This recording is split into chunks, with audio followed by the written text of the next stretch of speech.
Alors du coup, on a le plaisir maintenant d'avoir une session sur le système agricole et alimentaire qui semble être sous tension et peut-être même pour certains, dans certains cas en détresse.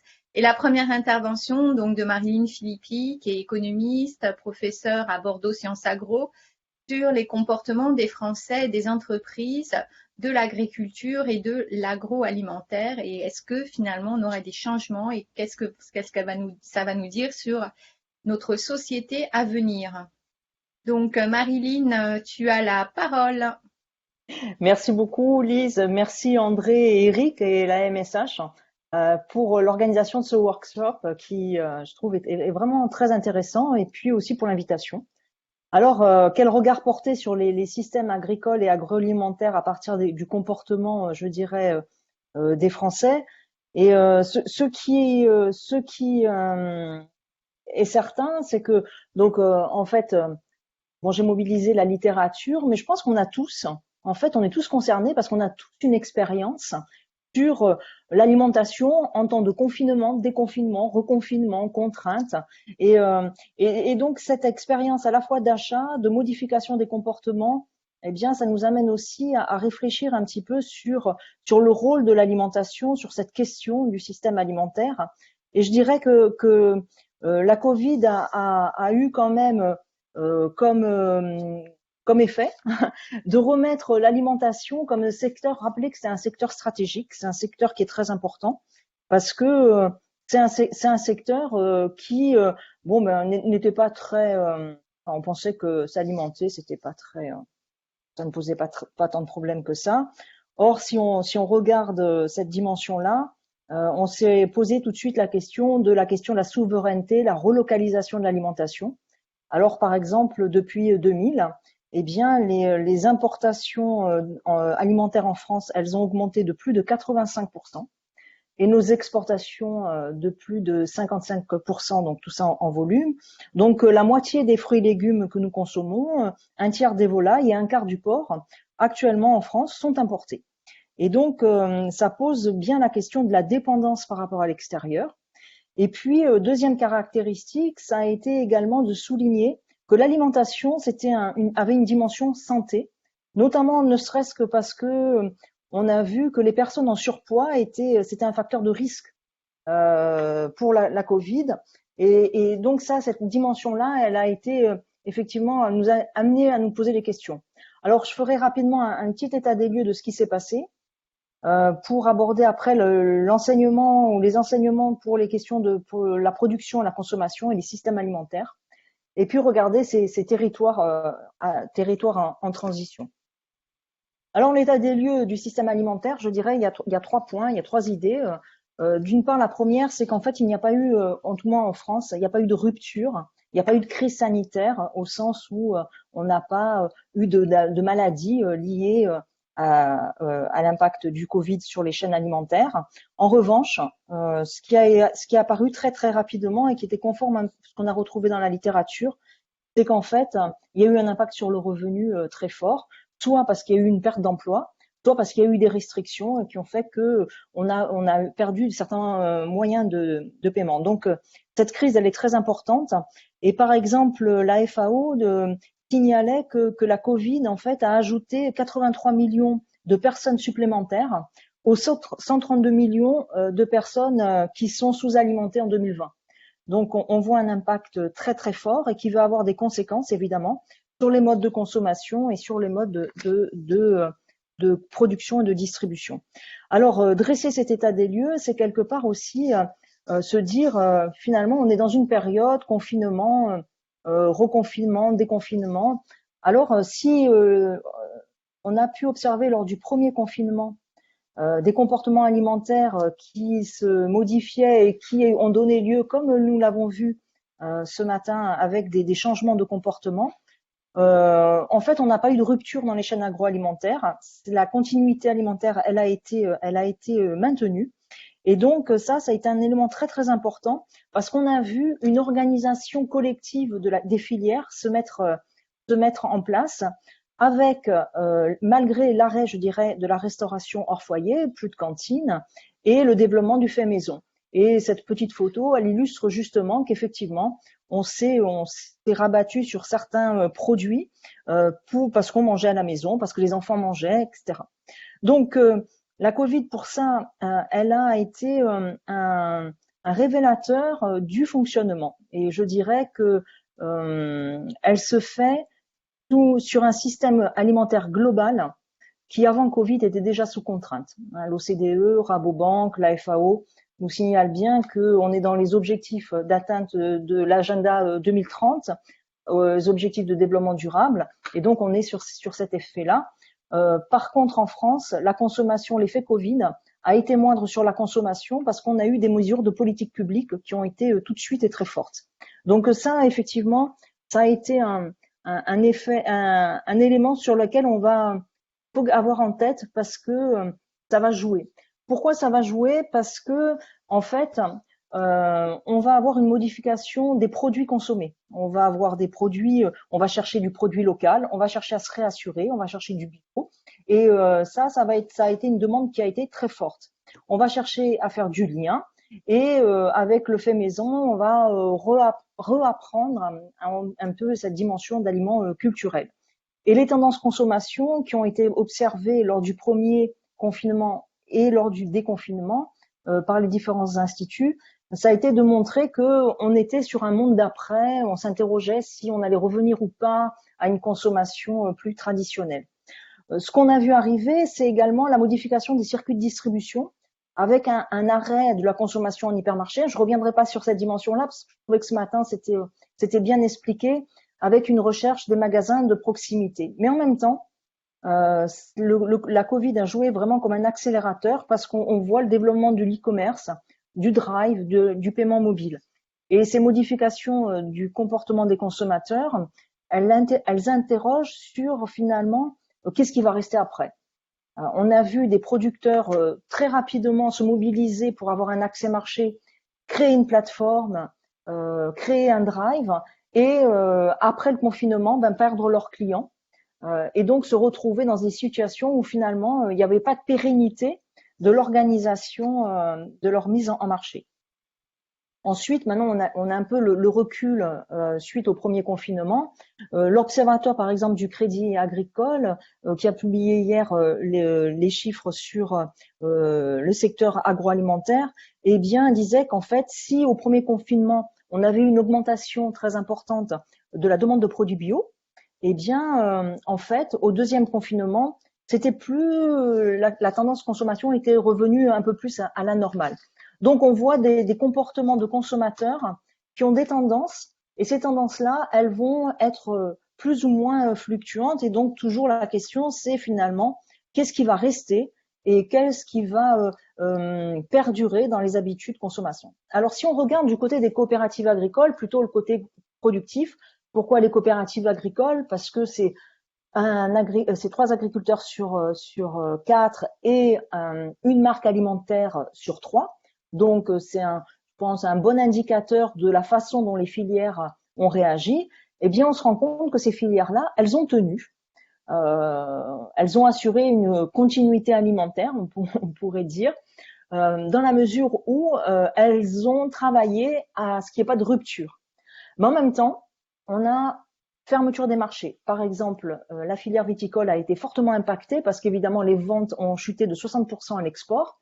Les produits laitiers aussi ont été impactés, mais avec des différences, notamment parce que on a continué à consommer et à fournir donc du beurre et de la farine, mais par exemple la demande d'œufs a augmenté a doublé. Donc il a fallu que les producteurs se réorganisent ou s'organisent de façon à pouvoir fournir cette demande.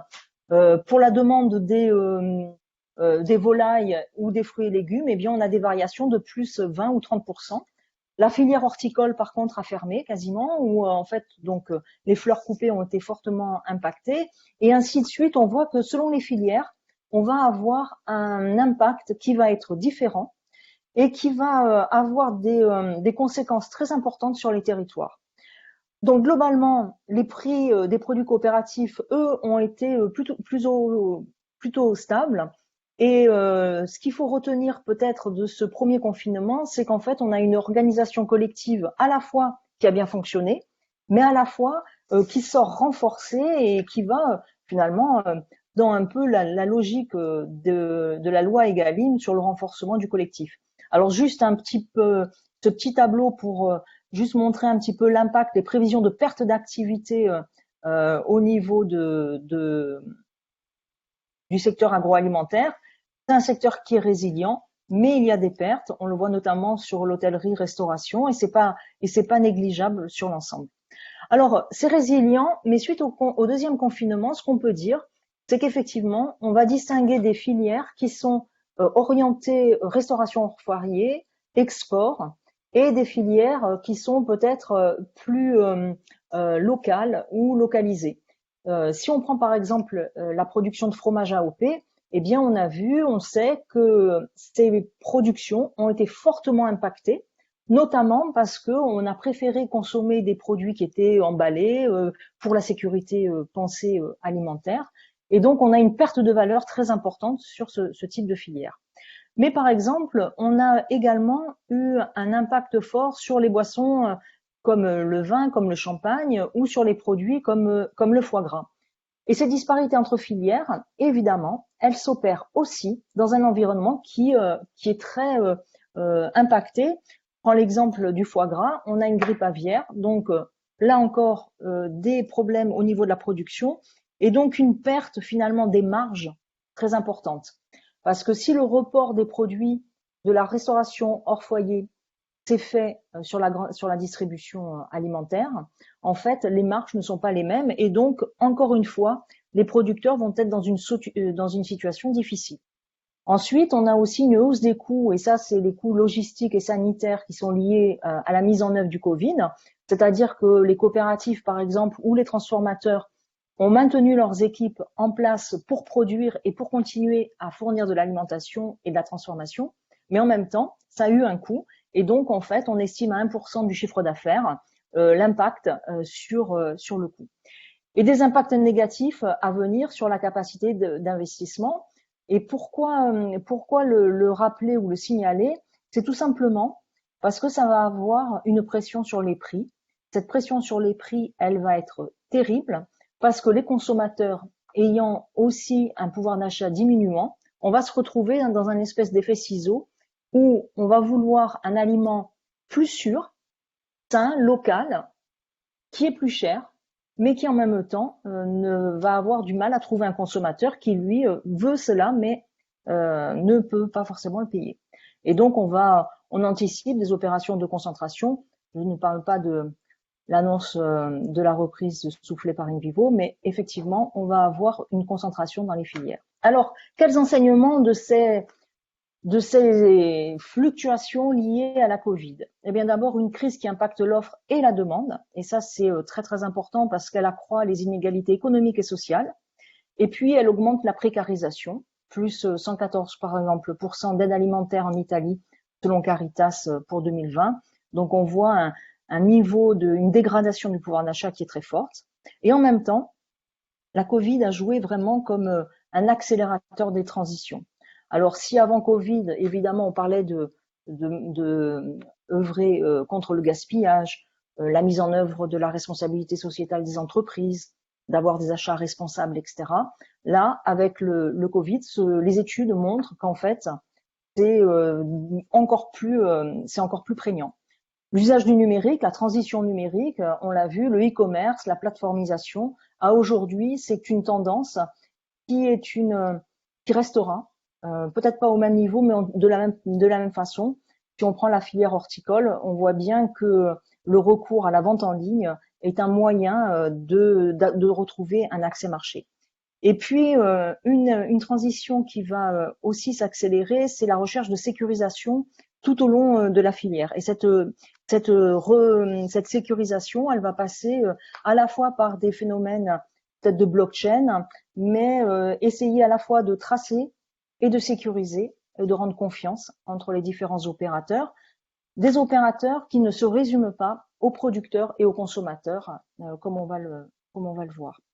Alors ces situations, elles apportent des situations territoriales très très contrastées, et ça je crois que c'est un enseignement très intéressant de l'impact Covid, c'est finalement, on parle de souveraineté alimentaire, mais en même temps, on a une très très grande diversité et on a une très très grand contraste. Alors ces contrastes, André le présentait hier. Les villes ont été le premier lieu d'impact par le Covid, impacté par le Covid, pardon, parce qu'elles étaient les lieux d'échange. Et après, on arrive à des situations d'infection de la campagne qui arrivent dans un deuxième temps.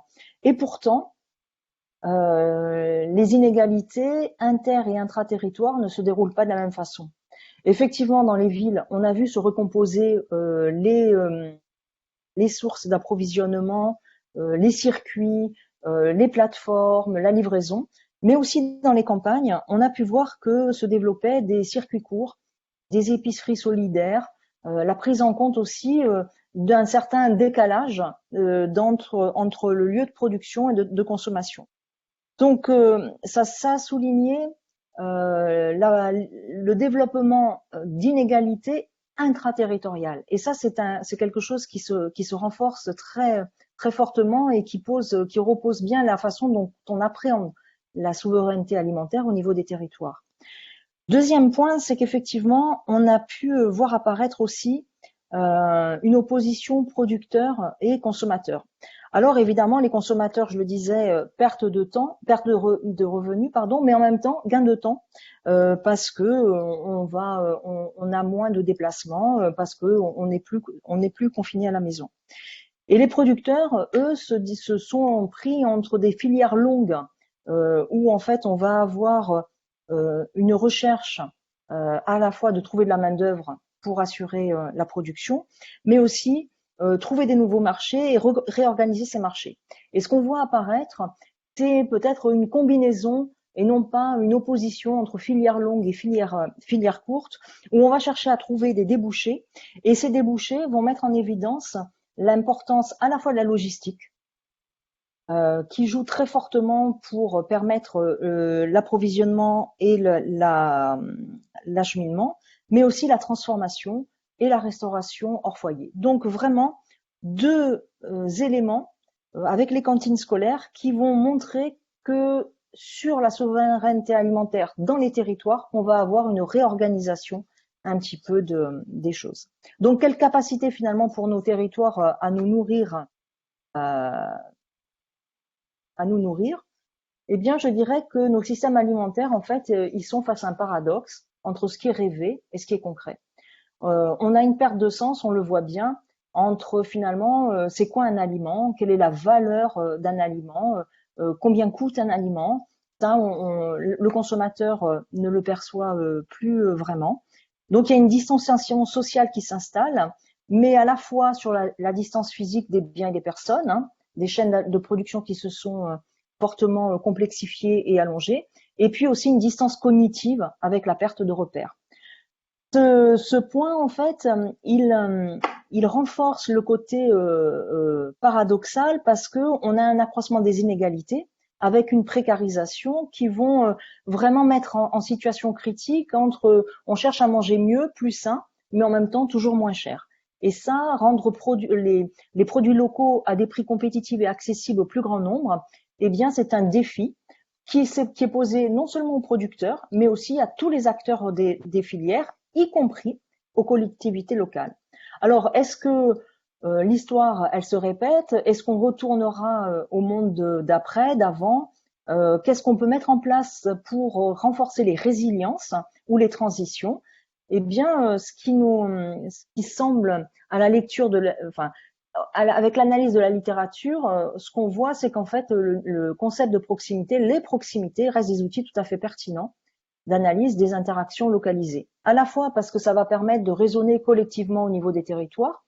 Je prendrai juste le développement aujourd'hui par certaines collectivités territoriales, par exemple, on va citer Dijon Métropole, où on va chercher à avoir des labels territoriaux qui associent toutes les parties prenantes du territoire. On va développer des cahiers des charges parce qu'ils ne vont plus seulement prendre en compte les contraintes, je dirais, sanitaires, mais qui vont également ancrer sur ce territoire-là les pratiques et les produits.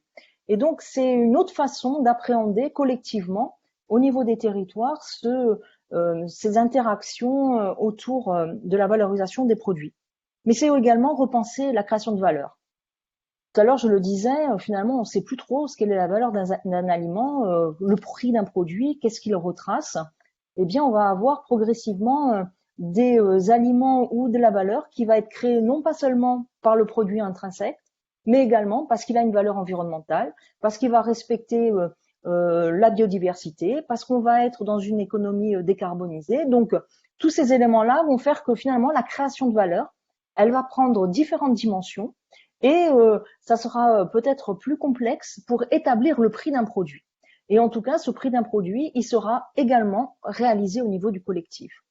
Et enfin, les proximités, elles restent un outil pertinent parce que ce qui va ressortir, c'est l'animation des communautés pour l'accompagnement au changement et pour reprendre vie dans les territoires, des territoires qui sont plus résilients. Et on voit apparaître, c'est pas seulement les producteurs autour, par exemple, de la définition d'une appellation d'origine contrôlée, mais ça sera aussi les parties prenantes, la collectivité, la communauté.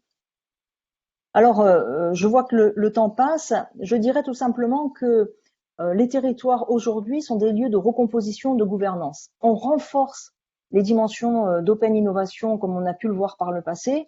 Ce qui change, c'est effectivement la prise en compte, l'évolution des parties prenantes. Alors, je donnerai juste un petit exemple. Si on regarde ce qui s'est passé durant le confinement et l'action des pouvoirs publics dans le soutien à l'accès alimentaire, eh bien, on voit des pouvoirs publics qui se sont investis et qui ont changé un petit peu de rôle, je dirais, et qui vont chercher justement à faire participer et à garantir et à animer le territoire. Donc, on a des systèmes alimentaires qui vont être de plus en plus systémiques. Fin de l'année, il est sorti une étude sur les perspectives à 2040 qui semble dire qu'en fait, la perspective, ça serait que l'agroécologie deviendrait un modèle dominant avec une consommation de demande de produits sains au bon prix. Et là, la question se pose et renforce sur comment on arrive à développer des produits sains à bon prix, donc avec l'augmentation du digital. Donc appréhender les diversités, c'est à la fois avant, dans le monde d'avant, c'était proximité géographique, organisée. Hier, André nous rappelait ces différentes dimensions-là. On avait la proximité subie, la proximité souhaitée. Dans le monde d'après, je pense qu'il faut repenser les proximités dans un enchevêtrement beaucoup plus complexe qui va permettre de prendre en compte cette diversité. Alors, juste en perspective, je dirais que la Covid, c'est peut-être une opportunité pour penser le monde d'après, à la fois d'un point de vue de recherche, en développant peut-être des études de cas pour caractériser les types de territoires plus soutenables, plus solidaires, recréer le lien social, redistribuer, lutter contre les inégalités. Ça semble un enjeu qui devient d'autant plus fort. Se saisir des transitions, puis repenser les interactions pour assurer la traçabilité, la confiance tout au long de la chaîne, repenser les chaînes de valeur pour pouvoir avoir un processus plus équitable de la redistribution. On voit, aujourd'hui, il y a certains labels qui se mettent en œuvre basés sur des chaînes durables et repenser l'action collective. Et puis, c'est répondre aux challenges du système alimentaire pour éviter qu'on retourne au monde d'après, mais un monde d'après qui était déjà face aux enjeux, à l'agenda 2030 avec les 17 objectifs de développement durable. Voilà. Je vous remercie de votre attention et de votre invitation encore une fois. Merci beaucoup, Marilyn, pour cette présentation assez, on va dire, précise, qui pose pas mal de questions. Pendant que tu étais en train de parler, il y a eu une remarque et question de Pascal Gillet qui nous disait qui t'interroge et te demande ce que tu penses des paniers paysans offerts aux foyers en difficulté. Alors, et elle disait, donc je pense que c'est une fausse bonne idée si les foyers ne sont pas accompagnés par des acteurs sociaux. En effet, les produits sont pleins de terre, besoin d'un grand logement pour nettoyer les légumes et de plein d'insectes, et le gap est trop grand avec ces publics. Ça peut évidemment éloigner ce public justement de ce type de produit. déjà des paniers de fruits et des légumes d'agriculture raisonnée avec recettes serait un bon compromis. Les conseillères en économie sociale et familiale peuvent accompagner les publics en difficulté sur ces questions. Donc ça renvoie à la question justement que tu disais, on a une distance cognitive et une distance finalement physique avec les biens. Ça renvoie à cette question de la santé, de l'apprentissage. Donc, qu'est-ce que tu pourrais dire ou ce que tu as pu voir émerger concernant ce type d'initiative qui existait déjà un petit peu avant, mais qui s'est accéléré?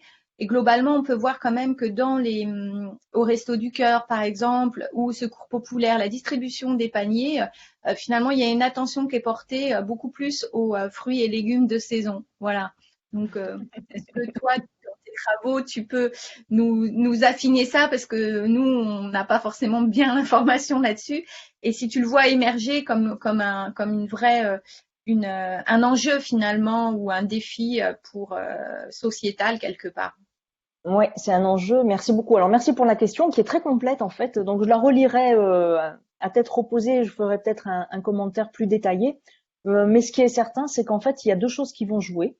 Je pense que, comme tu le disais, Lise, il y a la connaissance et il y a le fait justement d'accompagner. Et ça, c'est très très important de pouvoir justement mettre en relation finalement un besoin et une offre. Et ça, c'est vraiment fondamental. Et puis, je dirais que le deuxième chose, c'est qu'on voit apparaître finalement dans l'aide et dans le soutien à la précarité alimentaire hein, qui va s'amplifier de manière, enfin, qui devrait s'amplifier très fortement. Ça, c'est sans avoir de boule de cristal, je pense on peut se l'anticiper.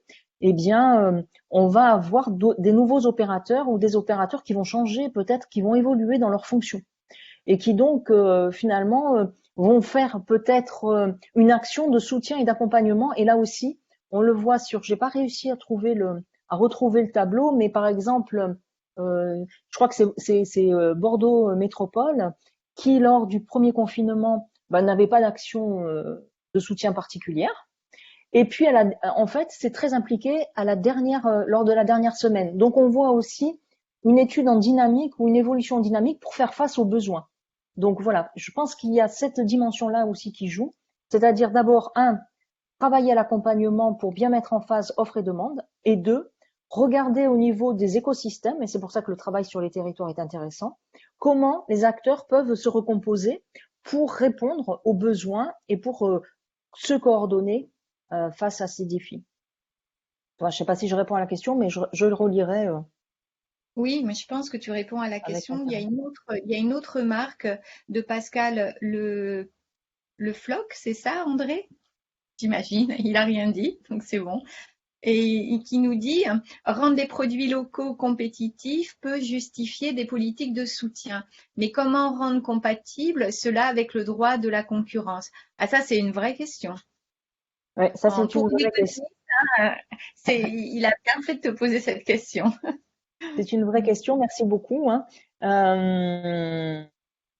Oui, je dirais, en fait, il y a deux dimensions. Enfin, là encore, une autre dimension. Effectivement, on va être face à la compétitivité. Et cette question-là, elle est très importante parce qu'on l'a vu. C'est pour ça que j'ai cité en introduction le taux d'importation des produits extérieurs donc alimentaires, où on voit que progressivement, on a beaucoup de produits importés. Et là, on va effectivement se retrouver, comme on n'a pas un pouvoir d'achat qui est dégradé, comme on a un pouvoir d'achat dégradé, à un risque d'une augmentation des importations. Et là, ça sera la double peine. C'est-à-dire qu'on va avoir des producteurs, on leur demande de respecter des règles sanitaires, etc., etc.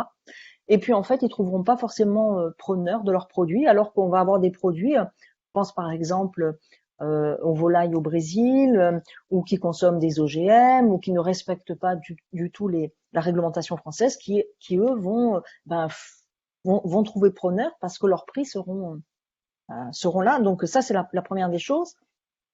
Et la deuxième chose, je dirais que à un moment, il faut peut-être se poser la question de c'est quoi un produit, c'est quoi un aliment, et est-ce qu'on est citoyen et comment? Et quand on peut, comment ça s'exprime? Je dirais qu'à la limite, on n'est plus forcément sur du coût basique, mais peut-être que le fait d'avoir un ancrage local, bah, ça peut être reconnu et valorisé sans que ça soit une pratique déloyale. Oui, ouais. On imagine bien une valorisation par la valeur, par exemple, qui peut être fournie sur le territoire, qui serait, qui aurait un processus de compensation par les collectivités territoriales, sans que ça fasse bouger le prix, en fait. Oui, C'est une, c'est une oui, ou tout possibilité. simplement mettre plus aussi en adéquation, c'est-à-dire que quand on achète par exemple une fleur, si elle a fait le tour du monde pour arriver chez soi, est-ce que vraiment on souhaite l'avoir alors qu'on peut avoir une fleur labellisée fleur d'ici, fleur de France et voilà, ça peut être cet exemple-là. Mais aussi on voit des distributeurs qui bougent, hein. Quand on dit on ne fournira plus de fraises, bon voilà, il y a un engagement quelque part pour répondre à, aux contraintes environnementales et donc du coup effectivement on voit que tout le monde peut bouger quoi. Mais du coup, ça pose la question des coûts de transport. Tant que nos coûts de transport ou coûts de transaction sont très faibles au niveau sur les échanges internationaux, les importations peuvent continuer de croître. Oui, mais si on se met en ligne avec la décarbonisation et le respect de l'environnement, ben peut-être qu'effectivement on va réorganiser les valeurs. Mais ça se passera. Et je pense que je trouve que c'est un enseignement intéressant de mon point de vue de la Covid, c'est que finalement on aborde les choses. C'est un peu l'effet Canada Dry, quoi.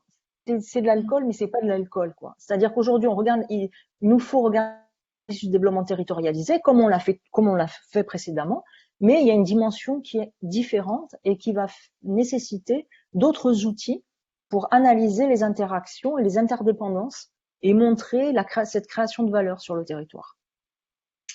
Ça sera les mots de la fin, Marilyn.